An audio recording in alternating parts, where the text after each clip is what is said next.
Meu descanso. Sim, Senhor, em teus braços é o nosso descanso, Pai. Eis-nos aqui, Deus. Eis-nos aqui, Pai. Tu és o nosso alívio, o amor de nossas almas. Nós chamamos Yeshua. Yeshua, nós chamamos.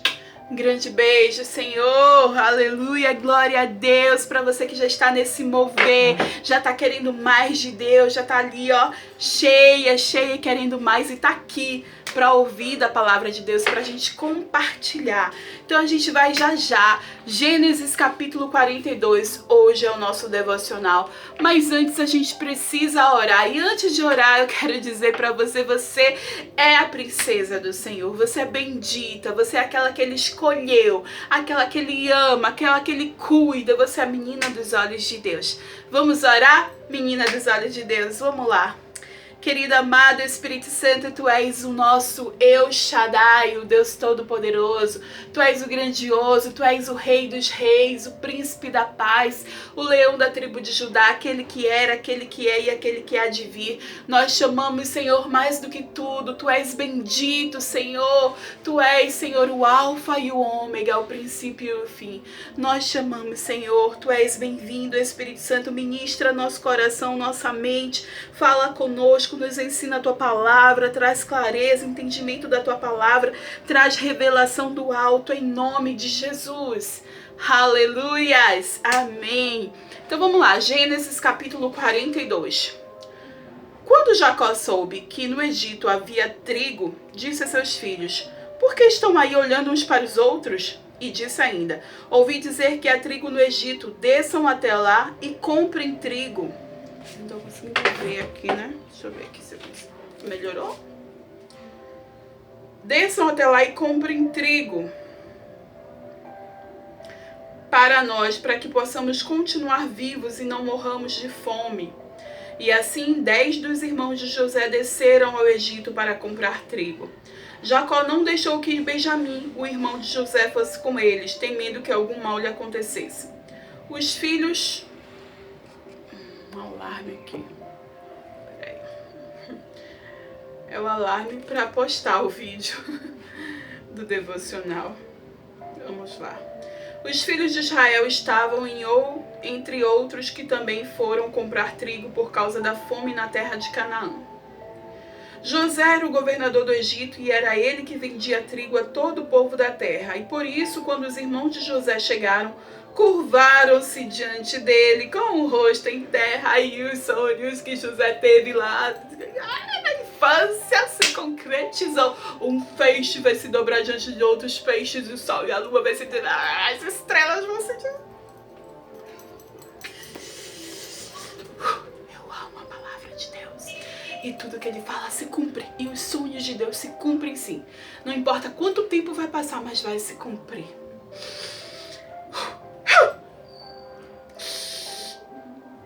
Cadê eles? Chegaram, curvaram-se diante dele com o rosto em terra. José reconheceu seus irmãos logo que os viu, mas agiu como se não os conhecesse. Lhes falou asperamente: de onde vocês vêm? Pensou? Ele falando assim asperamente com os irmãos que venderam ele, os irmãos que tinham inveja dele, os irmãos que não acreditavam nele, os irmãos que queriam que ele sumisse da face da terra, agora se prostraram diante dele porque ele é o governador do Egito, porque ele tem trigo e ele pode matar a fome de todo mundo, porque ele é o escolhido do Senhor, aquele abençoado que o Senhor colocou ali, mesmo quando ele era escravo, mesmo quando ele estava no fundo do poço, o Senhor era com ele. E o Senhor é comigo e é com você para suprir todas as nossas necessidades. Deus é um Deus supridor, Jeová Jireh, um Deus de suprimentos, um Deus de provisão. Então, José, ainda com raiva, ainda com vingança, ainda com medinho, ainda com tudo isso, falou asperamente com os irmãos: de onde vocês vêm?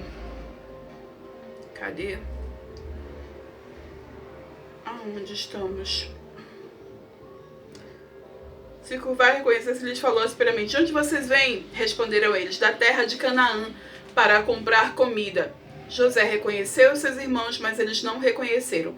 Lembrou-se então dos sonhos que tivera a respeito deles e lhes disse: vocês são espiões? Vieram para ver onde a nossa terra está desprotegida? E eles responderam: não, meu senhor, teus servos vieram comprar comida. Todos nós somos filhos do mesmo pai. Teus servos são homens honestos e não espiões. Honestos, que não matam o irmão, não. Que não jogam eles no poço e que vendem eles, não. Não. Os filhos de Jacó? Mas José insistiu: não, vocês vieram ver de onde a nossa terra está desprotegida. E eles disseram: teus servos eram 12 irmãos. Olha a confissão. Eram 12 irmãos, todos filhos do mesmo pai na terra de Canaã. O caçula está agora em casa com o pai e o outro já morreu. Eles já tinham declarado José morto. Eles declararam que o irmão já tinha morrido, já era. Não imaginavam onde o irmão estava hoje e que ele mesmo falava com eles. Gente, já declararam morte nos seus sonhos? Já declararam morte na sua vida? Já não contam com você para nada? Essa daí não vai dar para nada, já era. Será que é assim na sua vida? Será que já declararam morte para você também? Porque para José declararam: nosso irmão morreu. Cadê? José tornou a afirmar: é como lhes falei, vocês são espiões, vocês serão postos à prova. Juro pela vida de Faraó que vocês não sairão daqui enquanto seu irmão caçula não vier para cá. Mandem alguns de vocês buscar o seu irmão, enquanto os demais aguardam presos. E assim ficará provado se as suas palavras são verdadeiras ou não.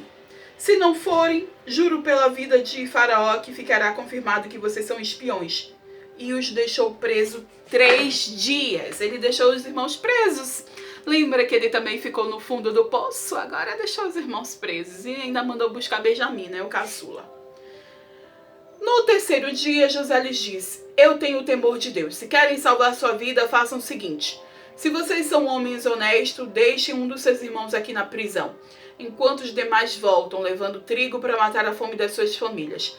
Tragam-me, porém, o seu irmão caçula, para que se comprovem as suas palavras, e vocês não tenham que morrer. Eles se prontificaram a fazer isso e disseram uns aos outros: certamente estamos sendo punidos pelo que fizemos ao nosso irmão. Vimos como ele estava angustiado quando nos implorou por sua vida, mas não lhe demos ouvidos e por isso nos sobreveio esta angústia. Gente, eles estavam falando, né, com o idioma deles lá de Canaã e não sabiam que José era o irmão deles e que também estava entendendo isso. Gente, olha para José ouvindo essas coisas dos irmãos, eles achando é castigo pelo que a gente fez com José. José implorou pela vida dele quando ele estava no fundo do poço e a gente deixou ele lá. Gente, imagina a dor, o sofrimento de José implorando pela vida dele no fundo do poço, com os outros irmãos lá fazendo o que fizeram com ele. Olha a dor agora, olha a dor. Esses próximos capítulos eu acho incrível, porque é um negócio de liberar perdão, de pedir perdão, sabe? É uma reconciliação, é uma reconstrução, é uma restituição familiar, que inclusive eu e você precisamos disso. Nossas famílias, infelizmente, é muito alvo do inimigo e é muito despedaçada. Existem muitas conversas que foram rompidas, conversas ali que estão pela metade, conversas assim meio esquisitas e que precisam ser comunicadas verbalmente, fisicamente, que precisam ser de fato faladas e conversadas para que haja cura, que haja libertação. Bom, vamos seguir aqui nesse capítulo, né? Rubem respondeu: eu não lhes disse que não maltratassem o menino, mas vocês não quiseram me ouvir, agora temos que prestar conta do seu sangue. Eles, porém, não sabiam que José podia compreendê-los, pois ele lhes falava por meio de um intérprete. Nisso, José retirou-se e começou a chorar. Gente do céu! Ele ouviu, ele sabia e ele saiu correndo para chorar. Eu lembro de uma situação que teve aqui em minha casa. Eu recebi uma pessoa muito especial para mim. E essa pessoa muito especial para mim é uma pessoa que eu admiro muito a vida inteira, mas que a gente tinha vários problemas familiares, né? Família. E aí, toda vez que essa pessoa, a gente tava conversando, a gente tava no andar de cima na laje, e ele falava alguma coisa que me remetia a alguma coisa assim, que me machucava. Ele não sabia do que ele estava falando. Eu descia, ia pro quarto, chorava. Depois eu ia pro banheiro, refazia a maquiagem, subia e continuava conversando. E daqui a pouco ele vinha e falava outra coisa que me machucava. E ele não sabia. E eu descia e chorava. Isso se repetiu várias vezes a noite inteira. Então eu entendo aqui José.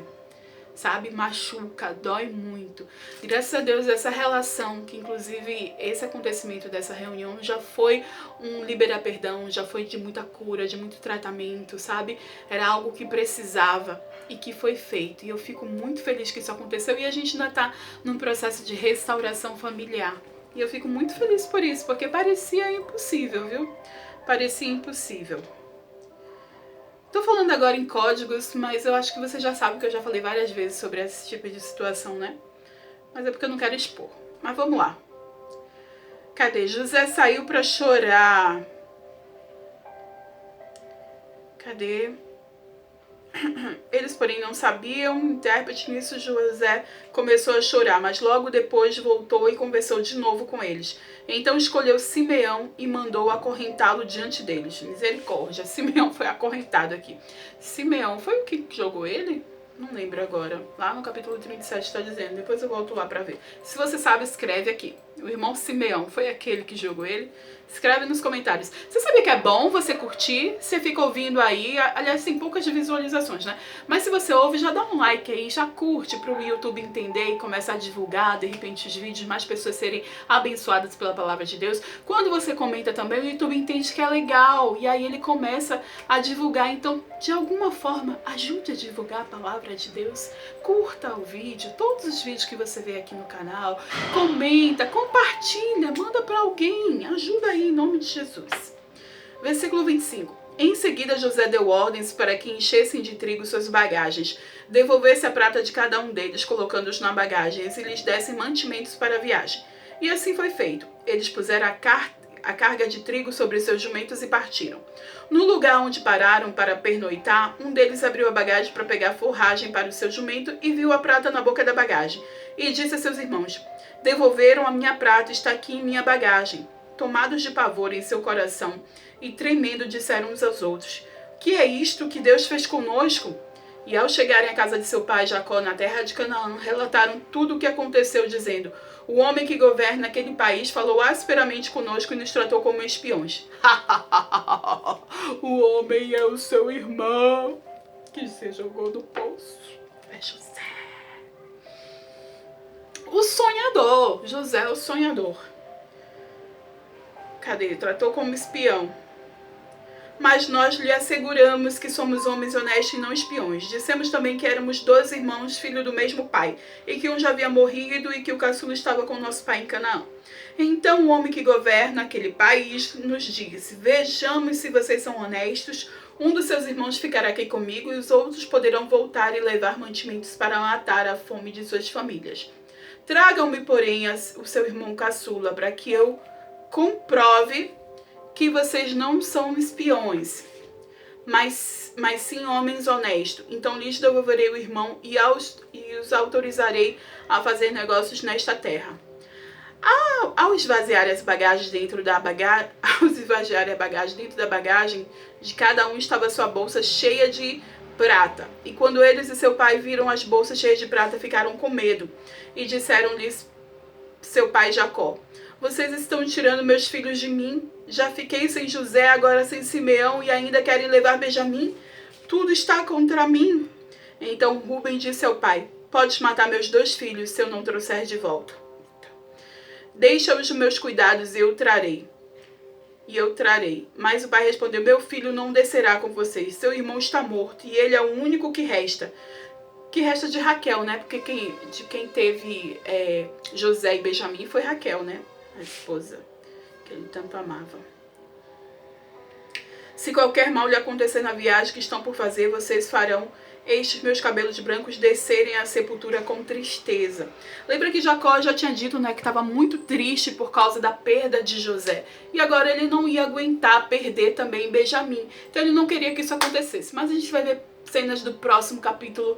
No próximo capítulo. Deus abençoe grandemente sua vida, te prospere e te ministre ainda hoje para falar sobre essa palavra em nome de Jesus. Amém?